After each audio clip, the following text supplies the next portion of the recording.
Ya pemirsa, untuk muter rekomendasi komoditas pekan ini kami sudah terhubung bersama dengan Suwandi Effendi, senior analis Rifan Finansindo Berjangka.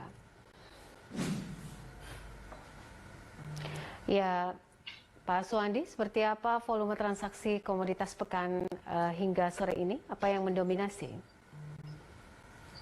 Oke, Mbak Popi, sore. Nah, untuk pekan ini memang kelihatannya transaksi di komoditas terlihat masih didominasi atau menjadi primadona di bagian emas, dan memang di sektor bursa berjangka untuk disusul yang lainnya itu di bagian timah, dan disusul juga dengan bagian sektor komoditas lainnya seperti kopi dan oleh, Mbak Popi.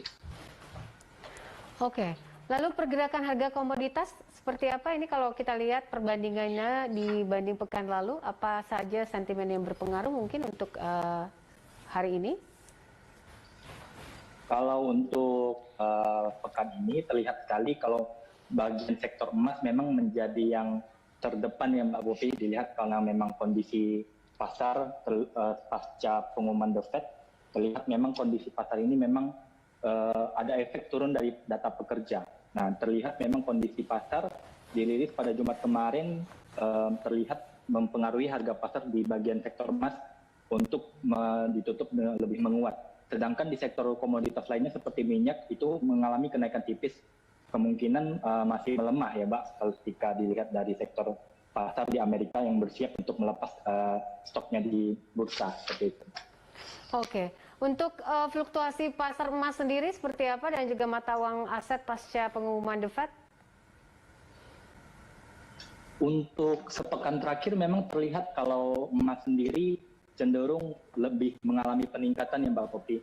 Karena kalau pasca pengumuman The Fed itu terlihat pengumuman-pengumuman yang ada secara non-farm memang dirilis pada data hari Jumat kemarin itu mengalami penguatan dari segi sektor US dollar dan mengalami penurunan di sektor emas. Akan tetapi sentimen pasar merespon berbalik sehingga karena ada momen yang mempengaruhi di sektor lainnya, dan kita lihat di sektor emas sendiri cenderung untuk terlebih menganalisis, dan sentimen pasar terlihat mengambil kenaikan harga, dan terbukti bahwa harga emas sendiri ditutup lebih tinggi Mbak Popi, dan sampai sore ini dilihat masih menguat dan di area di 1.815 per ounce.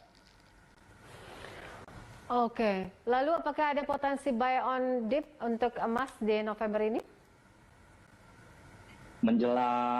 Biasanya menjelang momen seperti window dressing dan Black Friday seperti ini, potensi untuk di emas memang kita lihat kalau momentum secara historikal 5 tahun terakhir bahwa harga emas memang cenderung mengalami ke arah penurunan. Biasanya terjadi di bulan November dan Desember, Mbak Popi. Tapi kalau biasanya nasabah atau orang yang memang investor mau mengambil buy on dip, disarankan untuk ambil di akhir November dan bisa diawali dengan Desember. Dengan taking profit bisa ditahan sampai di momen Januari efek dan perayaan Imlek atau Chinese New Year, Mbak Popi. Ya, dan prospek untuk timah sendiri dan juga logam lainnya untuk November, Pak Suwandi?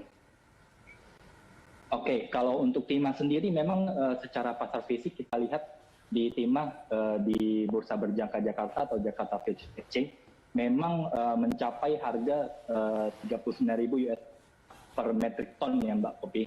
Tertinggi untuk timah murni sendiri dicetak pada pekan lalu, dan memang untuk sendiri prospek di timah cukup bagus. Terlihat kalau untuk investor mau mengambil di peluang di sektor timah, memang disarankan untuk bisa melihat potensi pasar ke depannya dari segi fundamental.